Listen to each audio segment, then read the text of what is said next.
Good evening student. आज board परीक्षा 2023 को लेकर हम फिजिक्स का वीडियो बना रहे हैं। आज हम पढ़ने वाले हैं पहला लेक्चर प्रकाश का परावर्तन। प्रकाश का परावर्तन। तो सबसे पहले प्रकाश का परावर्तन पढ़ने से पहले हम ये देखते हैं कि प्रकाश क्या होता है। प्रकाश एक प्रकार की ऊर्जा है, और अगर प्रकाश के बारे में जाने तो प्रकाश एक प्रकार की क्या है, तरंग है। और प्रकाश विद्युत चुंबकीय तरंग है जो सदैव एक सीधी रेखा में चलती है, और मैक्स प्लांक के अनुसार जो भी कोई तरंग होती है उसके पास कोई ना कोई आवृत्ति होती है, और जिसके पास आवृत्ति होती है उसके पास कोई ना कोई ऊर्जा होती है। तो इसलिए प्रकाश एक प्रकार की ऊर्जा है, सदैव या सीधी रेखा में चलती है, और यह एक विद्युत चुंबकीय तरंग है। और यह अनुप्रस्थ तरंग के स्वभाव की होती है। किस तरंग के स्वभाव की होती है? अनुप्रस्थ तरंग के स्वभाव की होती है। केवल ये अनुप्रस्थ तरंग के स्वभाव की होती है, बाकी विद्युत चुंबकीय तरंगे अनुदैर्ध्य तरंगे होती हैं, लेकिन ये क्या होती हैं, अनुप्रस्थ तरंग की तरह बिहेव करती है। तो यहाँ से अगर हम देखें तो प्रकाश की चाल की बात करें तो निर्वात में जो प्रकाश की चाल होती है, निर्वात में प्रकाश की चाल जो होती है 3×10⁸ मीटर पर सेकेंड। ठीक है। अगर प्रकाश के चाल की बात करें तो सबसे ज्यादा प्रकाश की चाल किसमें होती है? तो निर्वात में। अगर बात करें सबसे ज्यादा प्रकाश की चाल किसमें होती है तो वो होती है ठोस में। उससे ज्यादा प्रकाश की चाल किसमें होती है? दरों में। यानी कि अगर बात करें तो प्रकाश की चाल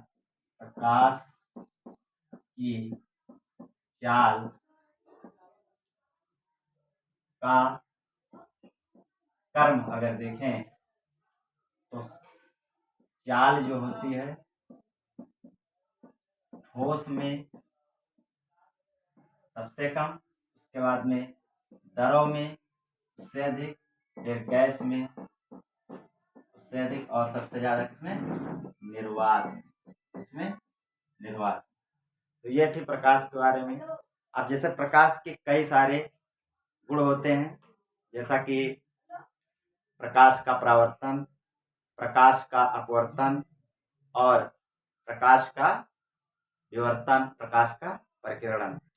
तो हम बात करेंगे आज प्रकाश के परिवर्तन का, प्रकाश के परावर्तन का। तो प्रकाश का परिवर्तन जब कोई प्रकाश की किरणें किसी चिकने सतह से टकराती हैं तो वो पुनः अपने मार्ग में वापस लौट जाती है। जैसे कि कोई चीज को अगर फेंका जाए और वो पुनः वापस लौट आए तो उसको क्या कहते हैं? प्रकाश का परावर्तन। अगर प्रकाश की किरणें किसी माध्यम से टकराकर, चिकने सतह से टकराकर पुनः अपने मार्ग में वापस लौट आती हैं तो उनको क्या कहते हैं? प्रकाश का परावर्तन कहते हैं। और अगर प्रकाश फाड़ कर निकल जाती है, किसी भी माध्यम को चीर कर निकल जाती है तो उसको क्या कहते हैं? प्रकाश का अपवर्तन। और अगर प्रकाश की किरणें ना ही फाड़ कर निकल रही हैं, ना ही चीर कर निकल रही हैं, और ना ही क्या हो रही हैं, वापस लौट रही हैं, तो उसको क्या कहेंगे? प्रकाश का परिकिरण। जब प्रकाश की किरणें क्या हो जाती हैं? चारों तरफ छितरा जाती हैं, मतलब बिखर जाती हैं, तो उसको क्या कहते हैं? प्रकाश का परावर्तन, सॉरी, प्रकाश का परिकिरण। अब आगे देखिए, फिर बात करेंगे प्रकाश का परावर्तन। प्रकाश का परावर्तन क्यों होता है? मतलब प्रकाश की किरणें पुनः क्यों लौट आती? तो जैसे हम लोग देखते होंगे कि अगर हम लोग काफी स्पीड से अपनी बाइक, कार, सारी चीजें चलाते रहते हैं तो क्या होता है? कि अगर ज़्यादा स्पीड रहती है तो अगर कहीं जाएंगे तो टकराने के बाद क्या होगा कि उसके संवेग में परिवर्तन होगा और वो पुनः क्या होगा, टकराने के बाद कोई ना कोई वेलोसिटी चेंज करेगी, उसके बाद में पुनः वो क्या करेगी, लौटेगी। फिलहाल यहाँ पे हालांकि मतलब प्रकाश के प्रवर्तन के तरीके से वापस नहीं लौटेगी, मतलब कहीं अगर तुम लड़ोगे तो छितरा जाओगे, मतलब कहीं तुम्हारी किडनी अलग रहेगी, कहीं तुम्हारा दिल अलग रहेगा। लेकिन यहाँ पे क्या होगा कि अगर प्रकाश का परावर्तन क्या हो रहा है, देखिए यहाँ पे जैसे प्रकाश की चाल की अभी हम बात की, प्रकाश की चाल क्या होता है, 3 × 10⁸ मीटर पर सेकंड। ठीक, अगर इसको देखें तो 3 लाख किलोमीटर पर सेकंड की स्पीड से क्या होती है, प्रकाश गति करता है। प्रकाश की चाल 3 × 10⁻, यानी कि लगभग 3 लाख किलोमीटर पर सेकंड। अब 3 लाख किलोमीटर पर सेकंड से कोई चीज जाएगी और किसी सतह से टकराएगी तो लगभग कोई चीज अगर टकराती है तो जिस स्पीड से जाती है उसके स्पीड का लगभग 10% स्पीड से वो क्या होती है, पीछे लौटती है। तो इस तरीके से अगर देखें यहाँ पर तो ये हो जाएगा हमारा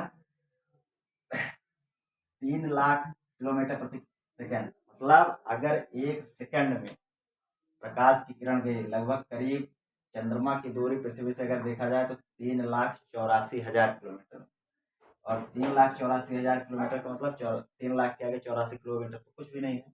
इसलिए अगर देखा जाए तो 1 सेकंड में अगर किसी चीज को फेंका जाए तो 3 लाख किलोमीटर जाएगी, मतलब यहाँ से अगर फेंका जाए वो चंद्रमा तक जाएगी। तो बताओ अगर ये प्रकाश की किरणें हैं तो वापस लौटेंगी कि नहीं, लौटेंगी जरूर।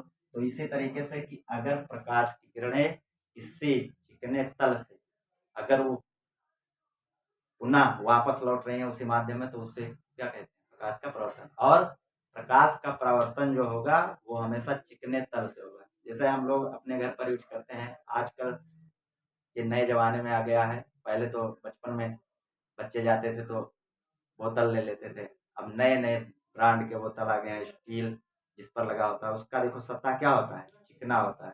और जब सतह चिकना रहता है तो प्रकाश की किरणें वहां से जाती हैं और पुनः क्या होती हैं, लौट आती हैं, जिससे कि उस थर्मस में या बोतल में रखा हुआ जो मैटर होता है अगर वो हीट है तो हीट रहेगा, अगर कूल है तो कूल रहेगा, मतलब ठंडा है तो ठंडा रहेगा और गर्म है तो गर्म रहेगा। तो वहां पे क्या हो रहा है, प्रकाश का परावर्तन।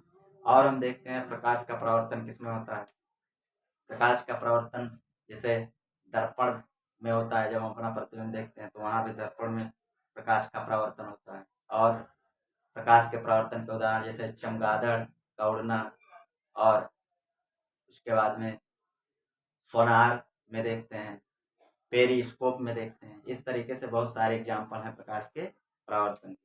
तो हम आगे चलते हैं, प्रकाश के परावर्तन का कुछ कॉन्सेप्ट देखते हैं। प्रकाश के परावर्तन का कुछ कॉन्सेप्ट आगे हम देखते हैं।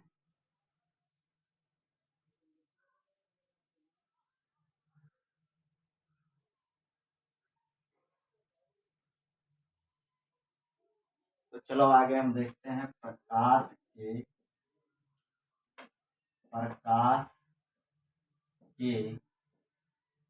परावर्तन, प्रकाश के परावर्तन के नियम।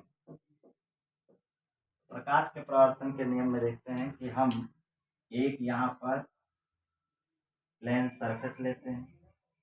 क्या लेते हैं बेटा, प्लेन सरफेस लेते हैं।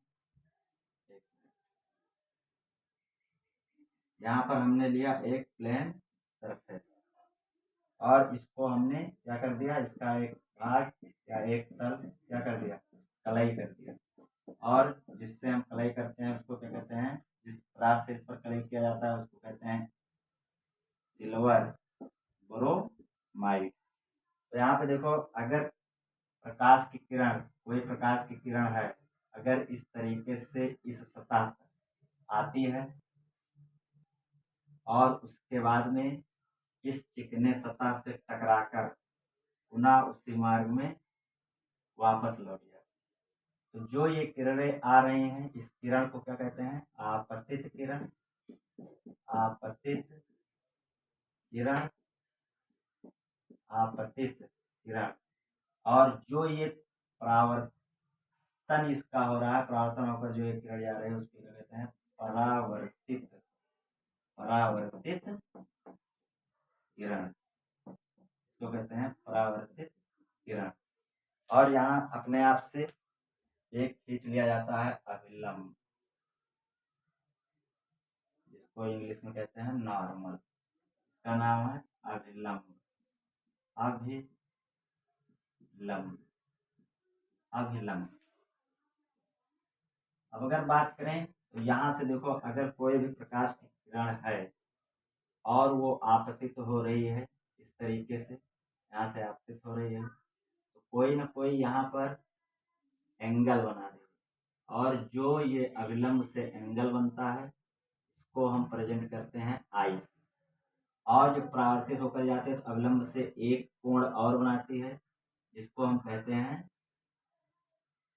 परावर्तन कोण। इसको हम दिखाते हैं आर। तो देखो यहाँ पे जो हमने चिकना सतह लिया है, वहां से जो एंगल बनेगा उस एंगल को हम आपतन कोण नहीं कहेंगे। आपतन कोण हमेशा नॉर्मल से बनेगा। कहाँ से बनेगा? नॉर्मल से। और जो परावर्तन कोण होगा वो भी हमेशा कहाँ से बनेगा? नॉर्मल से। तो यहाँ पे अगर हम परावर्तन के नियम देखते हैं तो परावर्तन के नियम, दो नियम होते हैं। एक नियम कि आपतित किरण, परावर्तित किरण तथा अभिलंब तीनों एक तल में होते हैं। आपतित किरण, परावर्तित किरण तथा अभिलंब तीनों एक तल में होते हैं। और दूसरा नियम, कोण आई, आपतन कोण तथा परावर्तन कोण आर दोनों आपस में बराबर होते हैं।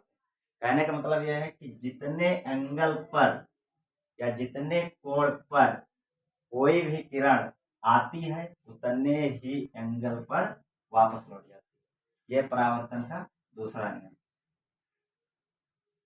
मतलब कहने का क्या मतलब है कि आपतन कोण और परावर्तन कोण आपस में दोनों क्या होते हैं? बराबर होते हैं।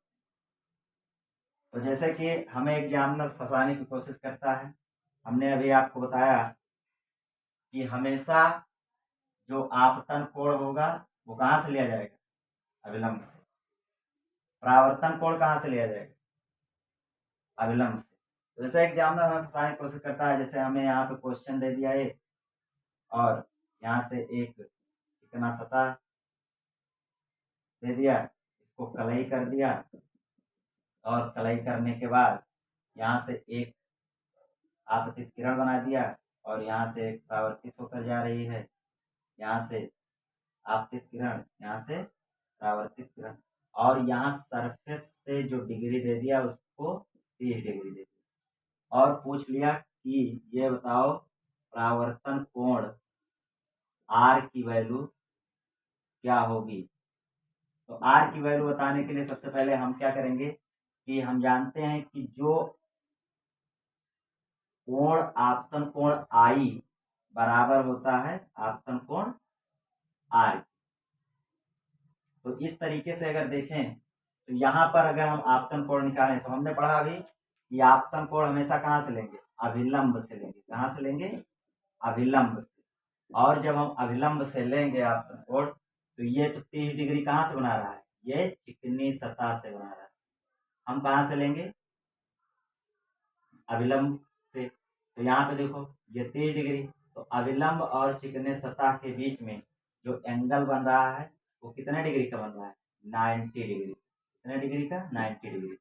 तो अगर हम ये देखें कि अभिलंब से और आपतित किरण के बीच में कितने डिग्री का एंगल बन रहा है, तो 30 में से 30 है, 90 में से 30 को क्या करेंगे? घटाएंगे।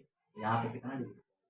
60 डिग्री का। तो हमने पढ़ा क्या कि आपतन कोण और परावर्तन कोण क्या होते हैं? आपस में बराबर होते हैं। तो जब आपतन कोण आई का मान कितना है? 60 डिग्री, तो यहाँ पे कोण आर का मान भी कितना हो जाएगा? 60 डिग्री। तो इस तरीके से एग्जामिनर फंसाने की कोशिश करेगा, तो हमेशा क्या करेंगे, आपतन कोण आई और परावर्तन कोण आर दोनों अभिलंब से ही मापा जाएगा। तो आज की क्लास यहीं तक रखते हैं, कल मिलेंगे दूसरी क्लास लेकर, जहाँ पे हम पढ़ेंगे अवतल दर्पण द्वारा प्रतिबिंब का बनना। Thank you student, good night.